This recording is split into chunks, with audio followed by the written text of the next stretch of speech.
Olá, meninos! Hora da gente falar do nosso segundo presidente da República Populista, tá? Que é Getúlio Vargas, como eu disse no vídeo anterior. Onde estava Getúlio Vargas antes dele ser eleito presidente da República, né? Ele ficou tanto tempo no poder, depois renunciou, e aí o que aconteceu com ele? Ele vai se tornar senador durante um tempo e depois vai se tornar o nosso segundo presidente da República ali, da Quarta República, né? Ele vai ser eleito pelo Partido Trabalhista Brasileiro, tá? E se a gente parar para pensar, é a primeira vez que ele vai ser eleito pelo povo, democraticamente. Por quê, professora? Vamos relembrar aqui, ó. Em 1930, Vargas deu um golpe nos paulistas. Em 1934, Vargas vai ser eleito indiretamente, não vai ser o povo que vai escolhê-lo. E em 1937, ele dá um golpe nele mesmo e aí instaura o que a gente chama de Estado Novo, né? Bom, agora a gente precisa entender sobre a política de Getúlio Vargas durante esse governo. Quando a gente falou de Dutra, nós citamos, né, a política, o plano SALT, que é importante grifa lá. Agora a gente vai falar de Getúlio Vargas, que no caso é o que a gente chama de política econômica nacionalista. O que eu quero dizer com isso, pessoal? É que Vargas vai tentar fortalecer o Brasil através de empresas estatais. Ele não quer empresas de fora aqui dentro do Brasil, ok? E aí é nesse momento que vai acontecer o rompimento com os Estados Unidos. Liga a luzinha aí, é por isso que ele não vai conseguir cumprir o seu mandato. Vai surgir então o que a gente chama de questão do petróleo. Como assim? O Brasil ele está começando a desenvolver uma tecnologia para extrair petróleo. E aí, eles vão querer, Vargas e alguns setores da sociedade brasileira vão querer que esse petróleo ele seja explorado por empresas estatais. E aí a gente vai ter o que a gente chama da campanha O Petróleo é Nosso. São essas partes da sociedade brasileira que querem uma exploração por empresas estatais brasileiras, tá? Só que os Estados Unidos não vai gostar nada disso. Por quê? Ele quer participar disso e ele quer comprar o petróleo mais barato. Então ele vai ficar louco. Os Estados Unidos vai ficar louco com essa história, tá? Bom, além dos Estados Unidos, nós vamos ter o que a gente chama de grupos entreguistas. O que eu quero dizer com isso? Vargas até usava essa nomenclatura também. Esses grupos, eles vão querer uma privatização do petróleo, ok? Não querem a estatização, querem a privatização. Um desses grupos, além dos partidos que fazem parte de tudo isso, é a UDN, que é a União Democrática Nacional, que tem o líder chamado Carlos Lacerda. Atenção nesse nome, porque é importante, tá? Carlos Lacerda vai ser governador do estado da Guanabara, que ainda não se uniu ao Rio de Janeiro. E esse cara, ele tem uma raiva, assim, do Getúlio Vargas. Dizem que ele queria muito ser presidente da República. E ele tinha uma espécie de inveja ali de Getúlio, tá? Uma raiva muito forte. Ele fazia uma oposição muito forte a Getúlio Vargas, tá? Então, esses grupos entreguistas, que é o DN, que é o Exército Brasileiro, que é os Estados Unidos, querem a privatização desse petróleo, ok?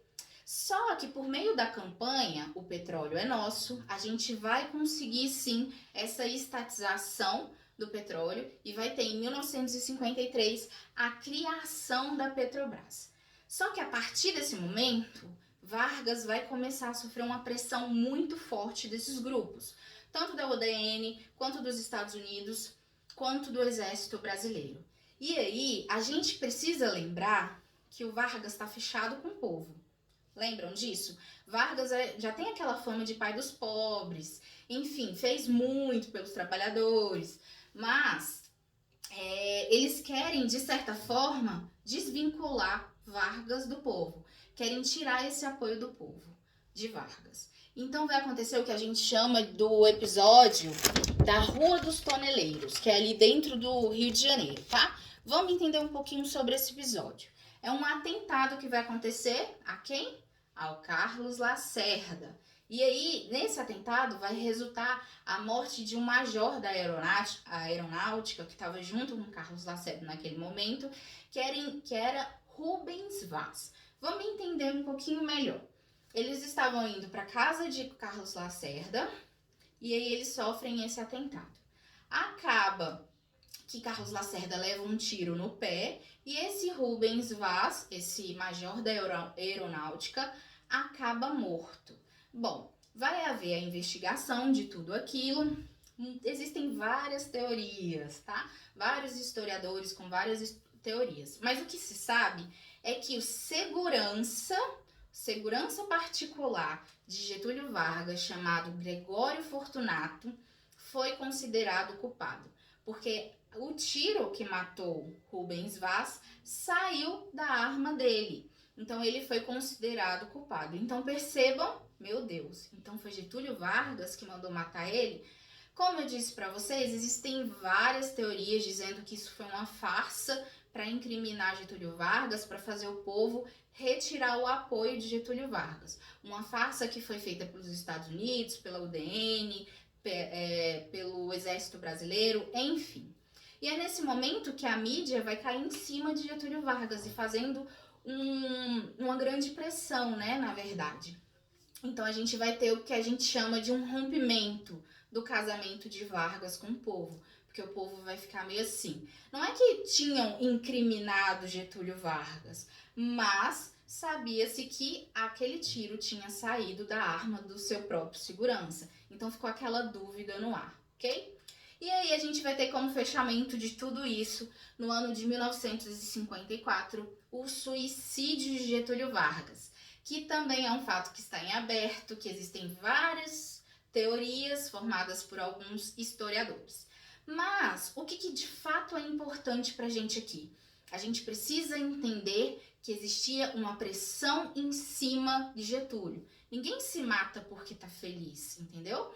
Então, alguma coisa aconteceu ali que ele não estava aguentando mais. E era essa pressão dos grupos integristas. Existe uma teoria que eu gosto de comentar sempre, que é a teoria que fala sobre ele ser um herói para a história brasileira. Como assim, professora?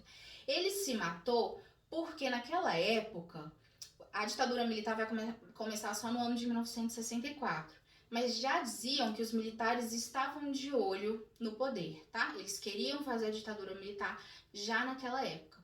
Então, Vargas, sabendo disso, se mata para que haja uma mobilização da população para que não permita com que a ditadura aconteça. Então, existe essa teoria também. A gente vai ter, então, o velório de Vargas. E aí, galera, se vocês olharem as fotos, era uma multidão. A galera foi em peso pro velório de Getúlio Vargas. Vocês não vão lembrar, mas acho que um velório assim tão grande aconteceu com Ayrton Senna, né? Ayrton Senna também teve um velório gigantesco, com muita gente ali presente. Bom, com a morte de Getúlio Vargas, seu suicídio, a gente vai ter assumindo o vice, que é Café Filho. Só que Café Filho, ele já fala assim, ó, eu só tô aqui para terminar esse governo, não quero me meter, não quero participar disso aqui. Por quê? Gente, aquele cenário era uma panela de pressão. Então Café Filho já falou, só vou terminar esse governo, tô tranquilo, e aí o outro presidente que siga, tá? Então, meninos, é isso que eu tenho para dizer para vocês. Eu vou deixar a carta, vou tentar deixar a carta para vocês no blog. Getúlio Vargas escreve uma carta antes de se suicidar. Ela é bem interessante, acho legal vocês lerem. E aí é isso por hoje. Até mais!